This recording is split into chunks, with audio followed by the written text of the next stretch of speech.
আর আজকে তো জন্মাষ্টমীর লেগে তো বাড়িতেও পূজাইতেছে। আজকে একটু যাইতেছে কালী মন্দিরে, কারণ কালী মন্দিরে আমি আজকে সারাদিনের মধ্যে যাইতাম করে যাওয়া হয়েছে না। চলো এখন যাই, এখন প্রায় 10:30 বাজে রাতে। চলো বেশি দূর তো না, যাই চলো। আর এই দেখো রাস্তাঘাট পুরোটাই খালি। আর আমি তো 10:30টায় বেরিয়েছি, এই 10:30টার টাইমে রাস্তাঘাট খালি হয়েছে, 2-3টা দোকান খোলা আসবো।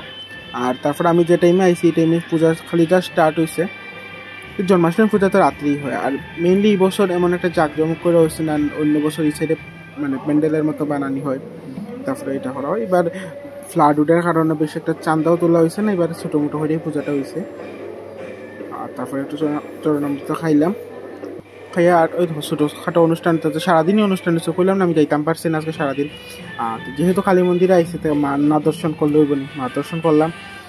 আর তারপরে আজকে বিশাল বাউল এর প্রোগ্রাম আসলো, তাই এর লিগা দেখো শুরু হয়ে গেছে প্রোগ্রামটা। আমি পুরোটা দেখতাম পারছি না, যতটুকু সম্ভব হয়েছে আর কি, বেশি সময় থাকতাম পারছি না, রাত্রে হয়ে যেতেছিল।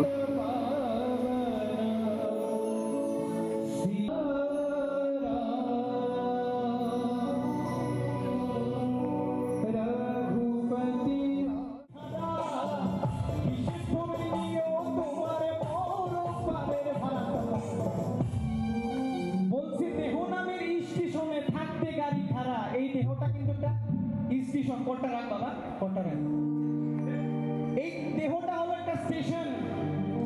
এই স্টেশনের মধ্যে যে গাড়িটা আছে সেটা হলো আমাদের প্রাণ পাখি। বলছে কোন সময়টায় ছাড়বে গাড়ি নাই রে কারো জানা, আজকে মরলে কালকে 2 দিন অনুষ্ঠান করে বাড়ি যেতে পারবো এটাও জানি না। বলছে তার জন্য আমি যে কীর্তন করতেছি আমার কিন্তু লাভ হইব, আলটিমেটলি কিন্তু আমার লাভ। তো বলছে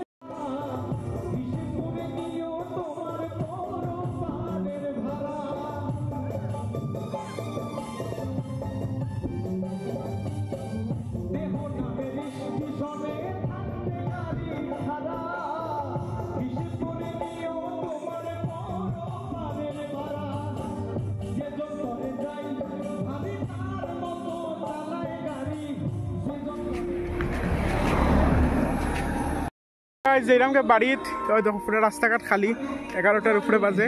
চলো